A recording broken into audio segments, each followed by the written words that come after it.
What if the secret to country superstardom had nothing to do with perfect pitch, but everything to do with personality, timing, and a dash of outlaw bravado? Imagine crowds howling along to voices so rough they'd make a karaoke judge wince. Yet those same voices are framed in gold on studio walls. Tonight we're pulling back the rhinestone curtain on 25 legends who proved that Polish is overrated. Because grit, gossip, and a good story can carry a tune further than a crystal-clear tenor ever could.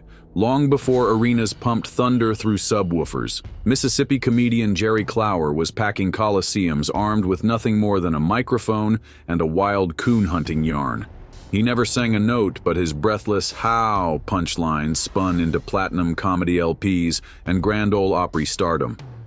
Listeners didn't care that he couldn't find a key if you taped one to his overalls. They came for the laugh, and he delivered it like gospel shouted through a megaphone. Ray Stevens took a different path, writing songs so ridiculous nobody noticed the vocal wobble hiding underneath. One minute he streaked naked across America in a novelty smash. The next he spoofed political headaches from his own Nashville cabaret theater. Critics rolled their eyes, but every eyebrow-raising gimmick shoved him back onto the charts, proving that a playful wink can outshine a perfect pitch pipe. If Grandpa Jones's voice were furniture, it would be a porch rocker. Squeaky, dependable, carved out of Appalachian oak. Audiences loved that squeak. On Hee Haw, he hammered a banjo in overalls bright enough to sear black and white televisions, turning nasal yodels into Saturday night tradition. Right beside him, pint-sized little Jimmy Dickens strutted in rhinestone jumpsuits loud enough to drown his own high-pitched chirp. Together they made awkward tones endearing, transforming novelty into nightly ritual. Boxcar Willie rolled in dressed as a dusty drifter, blew a train whistle, and suddenly Branson crowned him king. His set was half steam engine impressions, half sentimental standards delivered through a voice rustier than rail spikes. Tourists lined up for the nostalgia ride, and motels changed marquee bulbs just to spell his name. Del Reeves added CB radio chatter to twang until it felt like a truck stop jukebox after midnight. Verses rattled like 18-wheelers over potholes, but fans cared more about highway stories than melody, pumping quarters in every diner from Tuscaloosa to Tacoma just to hear him holler, "Higgity hoggity." When Billy Joe Shaver stepped to the mic, every syllable sounded as if it fought through sawdust and cigarette smoke. Waylon Jennings cut an entire album of Shaver tunes, yet producers still cringed at the raw vocal, until fans heard honesty crack open like a beer can. Later, Shaver shot a man outside a Texas tavern and walked out of court a free poet. His legend suddenly louder than any stray note. Johnny Paycheck brought the same sandpaper rasp and a hair-trigger temper. He served hard time after firing a round in a barroom dispute, then returned to find "Take This Job and Shove It" playing as a national anthem for anyone punching a clock. The voice warped, the attitude sharpened, and audiences smelled danger in every syllable. David Allan Coe never tried to charm anyone. Biker leathers, prison tattoos, and lyrics that rattled censors barreled onto stages like a dare. Detractors swore he sang off-key, defenders swore he sang raw truth. Either way, controversy hugged him like exhaust smoke, and nothing sells out a honky-tonk faster than a whispered warning at the door. Tom Paul Glazer preferred whiskey-soaked harmonies that occasionally wandered off the reservation, but nobody in the outlaw camp cared. His voice was another shot of rebellion poured straight over pristine Nashville strings. Kinky Friedman, cigar clenched between grin and growl, took rebellion to politics, crooning satirical jabs and a half-talk that bypassed melody altogether. His gubernatorial bid fizzled, but his persona became folk art. Rough edges displayed like museum pieces. Jerry Reed proved that fingers can sing louder than vocal cords. He machine-gunned riffs down a Telecaster, then tossed lyrics in a playful, half-chuckle drawl. Every missed note felt intentional, like a wink from behind mirrored aviators. Bobby Bare moved the other direction. Monotone, steady, like a tired trucker reading poems over a CB. Critics yawned. Storytellers studied him like scripture. Ernest Tubb certainly hit sour spots, but he hit them with such sincerity that fans leaned in instead of wincing. He grinned through the wobble, stepped back so the Texas troubadours could fill harmonic craters, and the dance floor never emptied. Mac Wiseman's gentle tenor fluttered off pitch yet wrapped listeners in warmth. His nickname, Tater, suggested plain food that still satisfies long after fancier dishes fade. Television beamed variety shows into living rooms, and Jim Ed Brown's smooth yet limited baritone suited sponsors who craved comfort over risk. Porter Wagoner offset nasal rigidity with suits that looked like exploded rainbows and backstage drama simmering decades later in documentaries. Charlie Louvain could weave silken harmonies, but, when pushed out front, revealed a solo tone as divisive as a family reunion. Half the cousins loved it, half rolled eyes, yet everybody kept passing the mashed potatoes. Wanda Jackson shook microphones until rockabilly snapped a collarbone. She shrieked, snarled, and grilled complacency, sneaking feminine ferocity into halls where women were told to stand still. Decades later, her raw edge returned alongside punk-era producers. Proof attitude ages better than auto-tune. Red Sovine barely bothered pretending to sing. He recited tear-jerkers about truckers and toddlers over weepy steel guitars. Fans bawled regardless of pitch because the story landed where sorrow meets sentiment. Roger Miller understood. He twisted words faster than a trumpeter's valves, sprinkling nonsense syllables between clever rhymes so quickly listeners forgot he kept melodies inside a narrow talk-friendly pocket. Johnny Horton whipped up battle ballads with more enthusiasm than range, daring karaoke singers to keep up. He died young in a crash rumored to fulfill a Cajun prophecy, a final twist, cementing legend tighter than any harmony. Ray Price, once velvet smooth, refused to surrender even as age roughed his instrument. Night after night he dropped an octave, and aging crowds applauded the courage of imperfection ringing public. Stonewall Jackson planted his plain tone like a cedar fence post. The bareness became virtue. Fans said he sounded like a neighbor who knew the same dirt roads. In an age flirting with orchestra strings, Stonewall kept the rhythm section sparse so every rough edge stayed visible. Grandpa Jones, Little Jimmy Dickens, and Stonewall together kept the opry honest by refusing gloss. Jones clanged banjo strings like dinner bells. Dickens strutted in rhinestones brighter than his falsetto. Jackson growled through ballads as steady as gravel under tractor tires. They reminded newcomers that sincerity is the only backstage dress code. Sheb Woolley became a household scream with Purple People Eater, proving you don't need pitch when you have a monster hook. His cartoon howl snuck novelty into every sock hop, and royalties kept rolling long after fashion forgot purple aliens. Even gimmicks mattered. Grandpa's bug-eyed mugging offered relief during ration winters. Stevens's slapstick eased political headaches with belly laughs. Boxcar Willie's whistle conjured wanderlust for factory workers who hadn't left county lines in years. Fast forward to today's streaming universe, where bedroom producers upload tracks before breakfast and algorithms judge in microseconds. Does raw imperfection still stand a chance? Absolutely, because humans chase friction. We click clips labeled live, uncut, leaked, craving peril that polished pop sands away. Imperfection is the new premium, sincerity, the scarcest currency online. So craft a playlist of glorious misfires turned masterpieces. Challenge the myth that blemish-free equals binge-worthy. Embrace vocal cracks as narrative chapters. Somewhere, a commuter missing the last train will hear your quirky delivery and decide they aren't alone in the wilderness. When the final note of the night rings and bar lights flip from rose to sterile white, nobody rewinds to check pitch. They replay the moment their heartbeats synced with a stranger's shaky cry. They hum an off-key hook at the gas pump, telling the clerk about a singer who just laid it all out there. That, more than plaques or algorithm approvals, is the resonance that survives dawn. Country music's greatest rebels understood this instinctively, and the torch now passes to anyone bold enough to let edges show. Maybe the torch is a battered Martin, or a cracked phone mic held by duct tape. Either way, the lineage is unbroken, a direct line from Ernest Tubbs' wobbly yodel to the voice memo you're scared to post. Pick up the instrument, press record, and trust the bruise in your throat. Audiences don't crave symmetry. They crave truth echoing through scars.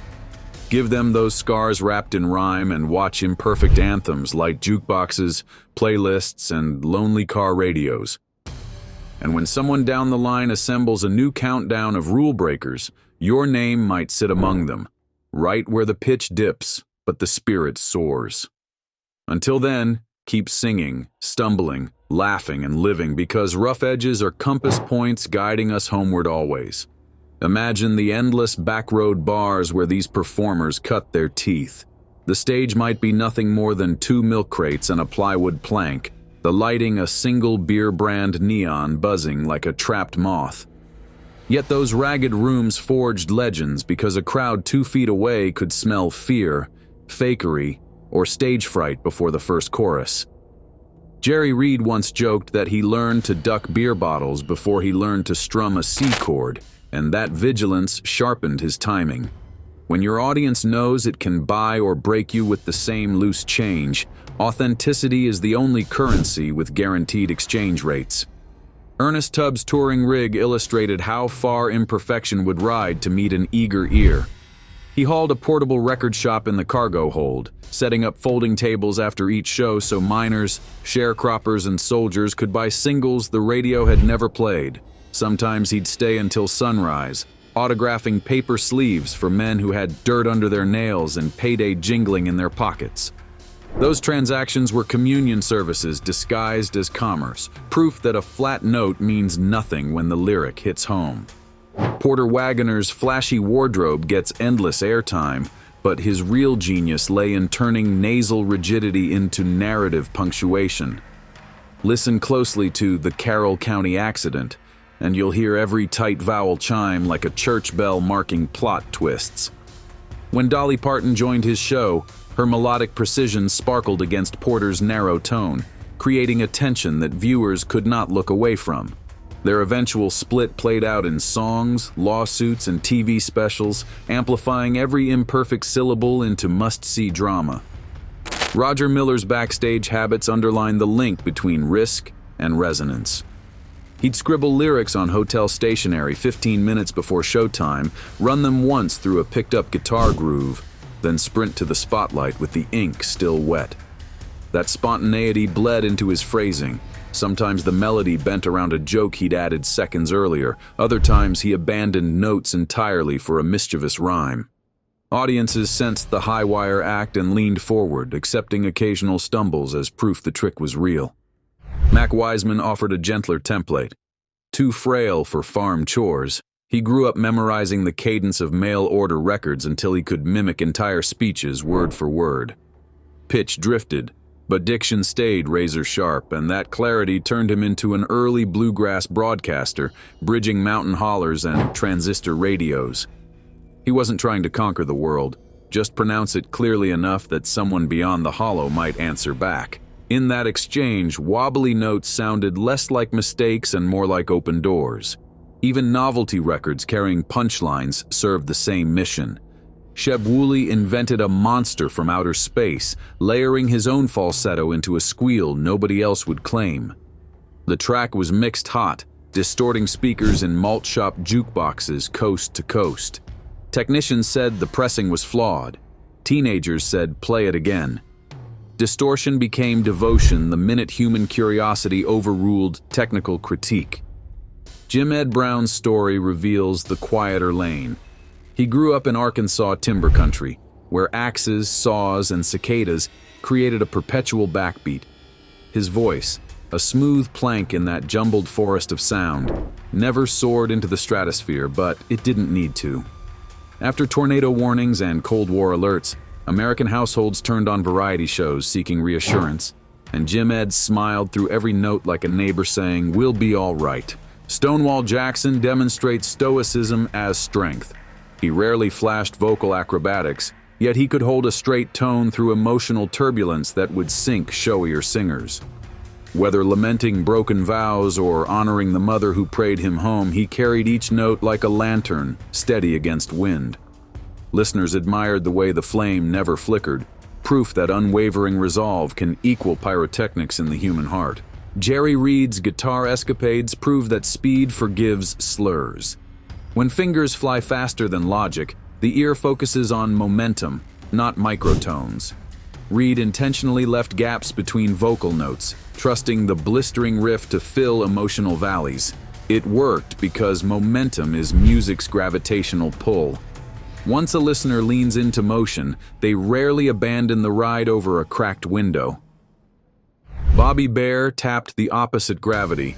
He let silence seep between phrases, using monotone to amplify emotional weight. In Detroit City, every low, steady syllable echoes an assembly line piston, and weariness hits harder than any soaring chorus. The unsung secret of imperfect singing is strategic emphasis. Lean into weakness until it bends all the way around and becomes signature style. Red Savine weaponized sentiment. He mastered the tremble of a tale just enough to trigger tears, but never enough to slide into melodrama. His monologues about truckers phoning home to lonely kids or guardian angels steering 18-wheelers around black ice cut deeper because the performance sacrificed polish for sincerity. You can't auto-tune a lump in the throat. Even late-career Ray Price, voice weathered like barnwood, found new resonance by leaning into frailty. Every scratch of age wrapped lyrics in honesty no studio trick could simulate. Fans who once danced youthful two-steps to his velvet croon now slow danced through wider hips and aching knees, grateful the singer aged alongside them instead of freezing himself in time. In the streaming century, digital perfection is available off the shelf, yet viral stars often emerge from candid phone clips where wind drowns half the chorus. That paradox echoes our gallery of legends. Vulnerability magnetizes while perfection repels. A flawless gemstone might belong in a vault, but a cracked one begs to be held, inspected, cherished. So when the next festival banner lists headliners boasting octaves like skyscrapers, remember the unseen current surging beneath. Somewhere on the side stage, a singer too raspy, too nasal, or too wild for mainstream approval will gather a curious crowd. Maybe they'll miss the high note in verse 2. Maybe they'll forget a lyric and laugh. The crowd will laugh back, and in that shared humanity, a memory will crystallize stronger than any immaculate solo floating across the main arena. That is the legacy these 25 voices leave us. A roadmap to authenticity marked by cigarette burns, coffee stains, court dates, and dazzling rhinestones. They affirm that the only unforgivable sin in song is indifference. Hit the target or miss by a mile, but shoot with conviction and people will applaud the crater your bullet leaves behind. Music doesn't need you to be flawless. It needs you to be fearless. May the train whistle fade behind Boxcar Willie, the dust swirl under Billy Joe Shaver's boot heel, the chuckle rumble through Jerry Clower's final "Ha!" Let Ray Stevens' next parody remind you that laughter is its own high note, and Wanda Jackson's roar shatter whatever ceilings still stand. Country music is, at its heart, a genre of flawed heroes and radiant mistakes. Porch boards squeaking beneath jittery feet, cracked fiddles patched with baling wire, broken hearts scrawled into rhyme at 3 a.m, and voices that wobble because emotion nudges breath off balance. So the next time you doubt the worth of your own imperfect gasp of a dream, play these legends loud. Let Kinky Friedman's gravel shake loose your reservations, tap a boot to Roger Miller's nonsense scatting, belt Ernest Tubbs' flat notes with pride, then turn off everyone else's music and write your own. Imperfect? Absolutely. And therefore, if history holds true, possibly essential. And when dawn slips magenta over the last parking lot puddle outside a worn-out club, notice the hush before distant birds begin their untrained chorus. That hush is the moment our 25 rule breakers cherished above all. It is the breath before a bowed string vibrates, before a pick strikes steel, before a throat lined with doubt opens anyway. Into that hush, they flung imperfection like confetti, and the sky answered back with echoing applause. May your next attempt do exactly the same. If you enjoyed this video, like and subscribe, and also click the next video shown on your screen.